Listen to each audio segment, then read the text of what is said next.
Hi guys, I'm trainer Amy Jo with Athlean-XX, and today we're going to talk about if you're quad dominant and how to fix it.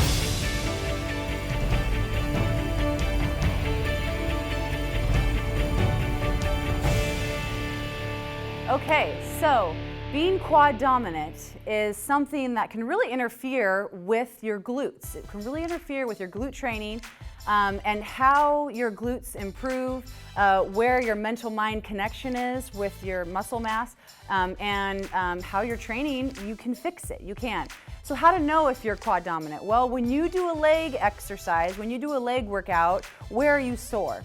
Are you feeling it in your glutes? Are you feeling the contraction in your glutes? And are you sore the next day in your glutes? Or is mainly you're burning out in your legs and you're sore in your quads and not your glutes, even though you're doing a lot of the glute exercises that you've read about and have seen.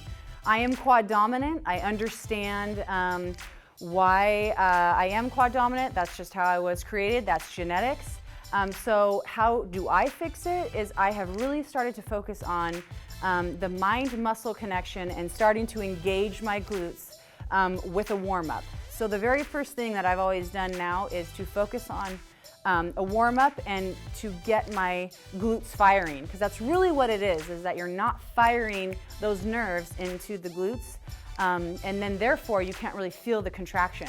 So it's not being developed enough in the glutes, so therefore your quads are always taking over. They're doing the lunge, they're doing the squat, and your glutes are not.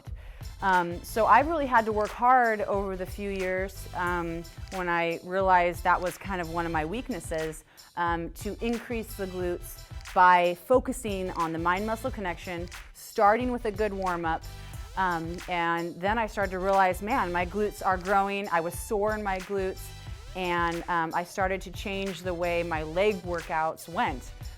It wasn't that I was doing all these different exercises. It's not the crazy new, brand new, twisted side lunge that is making your glutes grow. It's the mind-muscle connection that will help you perform the same old leg press, squats, walking lunges, all those exercises. It'll help you perform that differently. So if you don't start to focus on that first, you're going to remain quad dominant, and your quads will just always overpower what your glutes are capable of. So I like to start with a band.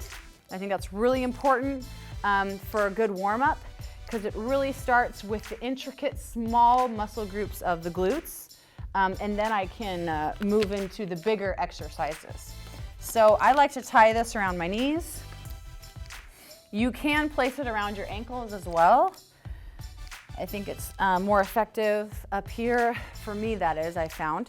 And so I like to place it around the upper part of my knee, lower quads, and I'm gonna start just by doing kickbacks, okay? So by pumping here, I'm gonna warm up, and it starts to just produce blood flow, okay? Blood flow starts to fire the nerve endings into the glutes, and then I'll go into side to sides. All right, so same thing here. It's just repetitive. It's getting my mental state focused on the area, and it's getting it warmed up. Anytime you warm up any muscle group, really, you're gonna have a better workout. Okay, so I'm gonna kind of use this band to continuously, probably for about 3 minutes, do a solid warm-up, side-to-side squats. So I'll do about 10 on each side. I leave this around my knees the whole time. So I'll do probably about 3 minutes, just really until I start feeling the burn. The different angles, I like to include that as well. So now I'm gonna go sides. So you can hold on to something or press your knee against a bench. Okay, side glutes here. So I got about a minute left. So I'm gonna kind of hit a whole 3 minutes. Okay, and then I'm gonna hit that other side. So that's what's important about getting the blood flow in there at the beginning, because once you start hitting the bigger muscle group with a more heavier weight and a more heavier exercise, you're gonna be ready to go. Okay, so then I might go back to the kickbacks. pump it up. You can even add in some wider variations on squats here. So it's just increasing blood flow and really setting that mind-muscle connection right. Okay, and then even bends. So you do kickbacks. Show from this angle here. Kick back. About 10 seconds left. Okay, kick back here.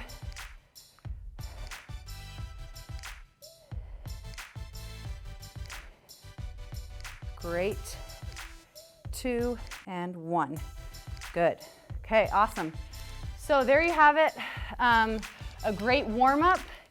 And then what I'm gonna do is go into walking lunges, and then I'm gonna go into hip thrusts, and then I'll go into a stiff-legged deadlift. All the exercises that maybe you've been already doing, but you're getting sore in your quads, and your quads are taking over. So it'll take a little while too. That's the thing to remind yourself. It's not gonna be one exercise or one leg workout and you're gonna just hit it and you're gonna feel it. It takes time, but if you really slow it down and you start to focus on it, don't get frustrated. I would say it took me probably a good, I'd say 3 months, which is what, 1 leg workout a week, 12 leg workouts, for me to actually really start feeling the development there and starting to feel and get sore on certain exercises. So really try to focus on the mind-muscle connection and then perform the exercises that you're already doing. But starting with a warm-up, maybe give this a try with a band, 3-minute warm-up, all the exercises that I was doing, and let me know what you think. See if that's gonna help you. Take your time, don't get frustrated, be patient, but also realize you can fix it. You can reverse that, so it could eventually be one of your strengths. But anything that you want to have advice on out there, I mean, I like to listen to people who they weren't, God didn't give them the perfect whatever. I like to listen to people who they started off as that was their weakness, and guess what? Now it's their strength. So those are people I really value advice on, because I know that they had to work hard to achieve that body part. And it's something that, obviously is a weakness for me. So improving that and building strength over time, you can do it. Comment below, let me know what you guys think. Let's start a discussion about it, all right? I'm trainer Amy Jo. Thanks for joining me. We'll see you next time. Bye-bye.